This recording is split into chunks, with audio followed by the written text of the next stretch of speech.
पूरे मुल्क का कारोबार उधार पर चल रहा है। ये पाकिस्तान के लिए चैलेंज है। इस फंदे में हम सब फंसे हुए हैं।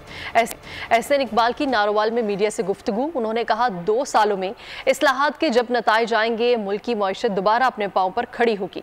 4 सालों में बानी पीटीआई की हुकूमत मईशत का कबाड़ा करके गई है।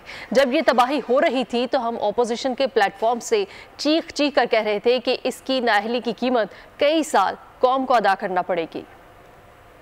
इस वक्त जो पाकिस्तान का मुआशी चैलेंज है वो ये है कि पूरे का पूरा कारोबार उधार पे चल रहा है। ये एक फंदा है जिसमें हम फंसे हुए हैं। 2 साल में ये इंशाअल्लाह ताला जब इस्लाहात अपने नताइज देंगी, हुकूमत के खजाने में पैसा आएगा तो फिर हम और सब्सिडी दे सकते हैं। इंशाअल्लाह जब मईशत मुस्तहकम होगी तो बाकी भी जो कीमतें हैं वो खुद ब खुद फिर उनमें ठहराव आ जाएगा। क्योंकि 4 सालों में जो इमरान खान की हुकूमत थी उसने पाकिस्तान की मईशत का जो कबाड़ा किया, आज उसके जो शिकंजे में पूरी कौम आई हुई है और गरीब अवाम उसकी कीमत महंगाई की सूरत में अदा कर रहे हैं। और जब इमरान खान ये तबाही कर रहा था तब हम अपोजिशन से चीख चीख कर कह रहे थे कि इन फैसलों की और इस नाअहली की कीमत कई साल तक महंगाई की सूरत में कौम को चुकानी पड़ेगी।